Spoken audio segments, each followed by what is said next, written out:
We're always told that getting rich is all about your IQ, your fancy degree, or some complex stock picking strategy. But what if I told you that a humble janitor could actually run circles around a Harvard educated finance exec? Today, we're diving deep into the psychology of money, and we're going to see why how you act is so much more important than how much you know. Okay, so let's set the stage with two real-life people. On one hand, you've got the genius. We're talking a Harvard MBA, a top executive at a huge firm like Merrill Lynch. And on the other hand, a janitor, a guy who spent his life fixing cars and sweeping floors. These two are from completely different universes. So I want you to just take a guess. Which one of these guys do you think ended up with an $8 million fortune and then gave most of it away to charity when he passed away?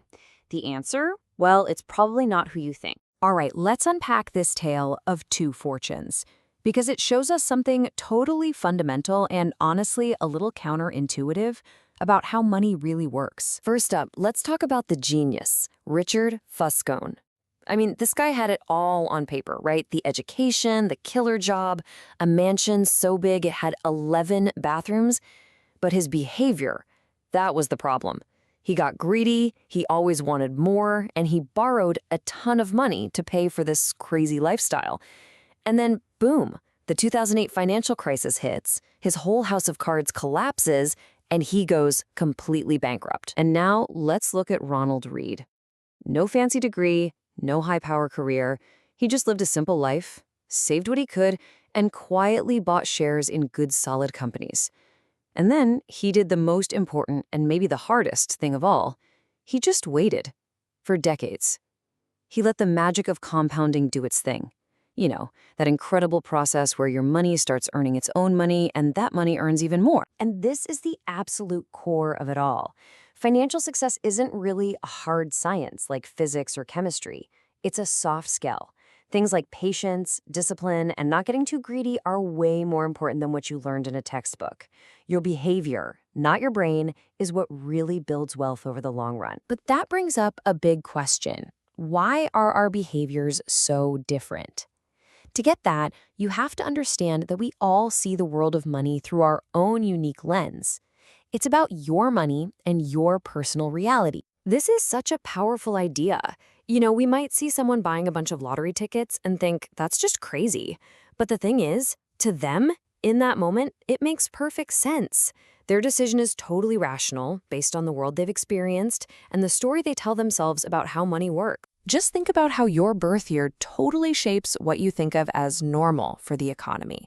If you came of age in the 1970s, you watched the stock market go up tenfold. But if you grew up in the 50s, it basically went nowhere after you account for inflation. Neither of those views is wrong or crazy. They're just built on completely different realities. I mean, look at this number. It's kind of mind-blowing. Your personal experiences with money are this microscopic sliver of everything that's ever happened in the history of the world. But that tiny, tiny sliver makes up something like 80% of your personal instruction manual for how the world works. It's no wonder smart people can disagree so much about money. Okay, so this leads us to another really critical idea. Getting money and keeping money are two completely different skills. They are not the same thing at all. Getting rich is often about offense. It takes optimism, taking risks, putting yourself out there. But staying wealthy, that's a whole different ballgame. That's about defense. It takes humility and even a little bit of fear. A healthy paranoia that everything you've made could disappear just as fast as you got it. The story of the trader Jesse Livermore is the perfect and kind of tragic example of this. He made the modern equivalent of billions by betting against the market in the 1929 crash. An incredible win, but that success made him feel invincible. He got overconfident, he made bigger and bigger bets, and eventually the market turned and he lost every single penny. The very skill that made him rich was the one that made him broke. And Warren Buffett just nails it here. Risking something you actually have and truly need, like your financial stability or your good reputation, for something you don't really have and don't really need, like just a little more money, that's just a fool's bargain. It's never worth it. So it all comes down to this one simple word: survival. You have to stay in the game. The whole secret to compounding is to just never interrupt it if you don't have to. Being able to last through the ups and downs is your single biggest advantage. So, if survival is the trick to keeping your wealth, what's the secret to actually being happy with it? Well, it's about learning to get the goalpost to stop moving. It's about fighting that dangerous little voice that always whispers, more. This is one of my all-time favorite stories.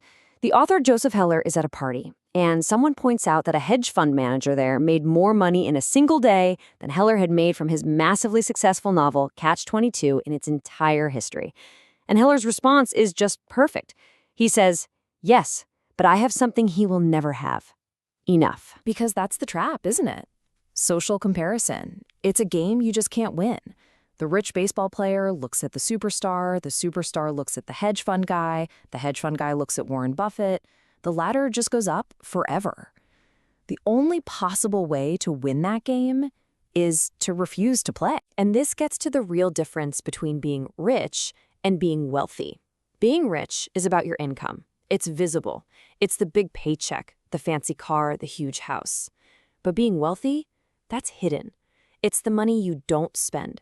It's the assets you have working for you, giving you freedom and options. Which brings us to our last and, I think, most important question. If wealth isn't just about buying more and more stuff, what is it really for? What's the ultimate payoff for all that saving and investing? The answer is the single greatest thing that money can possibly buy. The highest dividend it will ever pay you is this: control over your own time. The freedom to do what you want, when you want, with the people you want to do it with, for as long as you want to do it. That is true wealth. That's real freedom. And that's a goal worth fighting for.